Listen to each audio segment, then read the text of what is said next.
এই ভাই বেরাদ, আসসালামু আলাইকুম। কি অবস্থা সবার, কেমন আছেন? চলেন ভাই, আজকে আমাদের রুটিন তো এই ইটগুলা আমরা পাঁচতলার উপরে উঠাবো।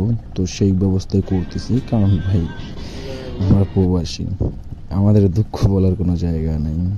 হয়তো সুখ ভাগ করে নেওয়ার লোক আছে অ্যাভেলেবেল, লোকের অভাব হবে না, তবে আমাদের দুঃখগুলো ভাগ করে নেওয়ার কোনো মানুষ নেই। যার যার দুঃখ তার ভিতরে রেখায় কাজ করতে হয়।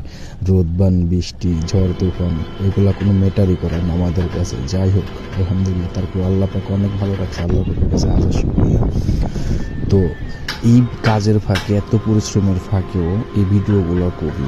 তো যাই হোক, আমাদের সাথে থাইকা আমাদের একটু সাপোর্ট করেন, আর লাইক করেন, শেয়ার করে দিয়েন আমাদের ভিডিওগুলো। আর ভাই আমরা প্রবাসী, আমরা এমনিতেই কষ্টতে থাকি, তো আর কষ্ট দিয়েন না, ঠিক আছে? আমাদের ভিডিওগুলো দেখা সাপোর্ট করে আমাদের সাথেই থাকেন। আল্লাহ হাফেজ ভাই।